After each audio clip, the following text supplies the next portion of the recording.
Nandito yung alien tsaka Linlang. Hello. Ibilib ako kasi napaka-professional nilang pareho, lalo na si Paolo considering na siya yung in-approach ni Marian Rivera. Kumbaga nakisama siya.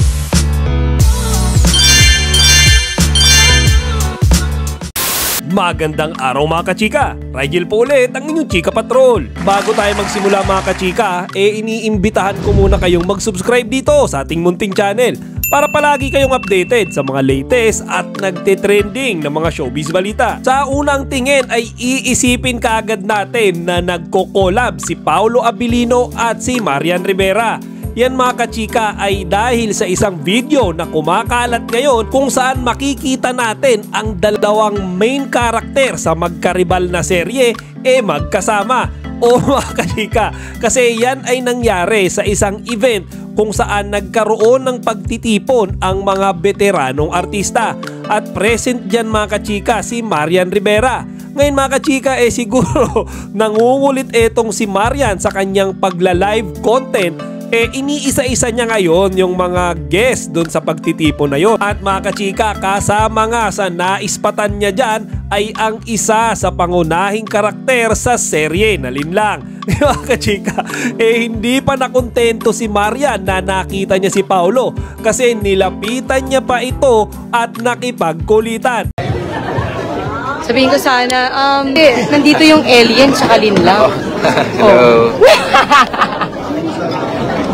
Ang sinabi ni Marian Rivera sa video niya na yan ay, nalinlang ba kayo? Kasi nandito ang alien at ang Linlang. Ngayon mga kachika, para sa mga hindi nakakaalam, magkatapat kasi ang serye na yan ni Marian at ni Paolo. Kumbaga yung kay Marian Rivera mga kachika, siya yung may hawak ng My Guardian Alien. At si Paolo Abilino naman yung may hawak ng Linlang. Pero mga kachika, nabibilib ako kasi napaka-professional nilang pareho, lalo na si Paolo considering na siya yung in-approach ni Marian Rivera. Kumbaga nakisama siya, nakiparticipate siya dun sa ginagawang pagbablog ni Marian. At hindi lang yan, ngumiti siya at nakipagbiruan. Kaya biglang pumasok sa isipan ko mga kachika, no?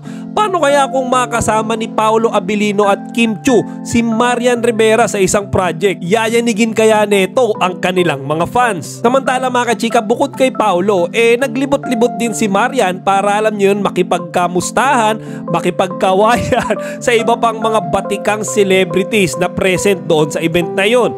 Panoorin natin ito mga kachika. So this is the actor BOD elections for 2024. This is the winning members. Next slide please. What are the positions? Eligible to vote. Naka-live kayo. Hi!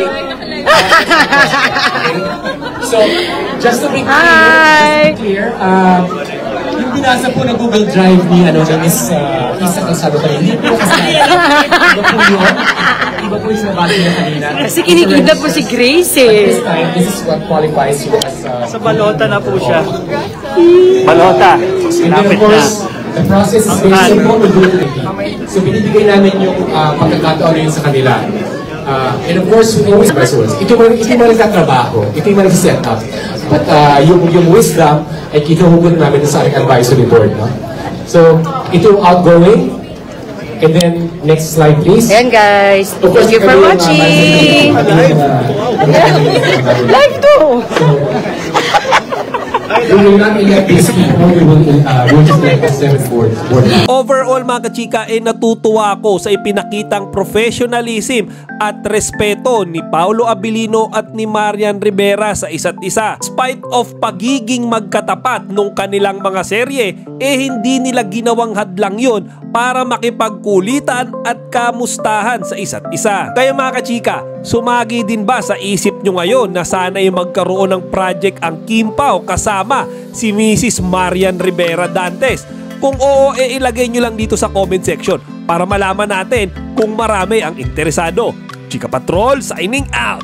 Chika, huwag niyong kalimutan mag-like, comment, and subscribe. Para sa iba pang mga celebrity news, i-click lamang ang mga videos na ito.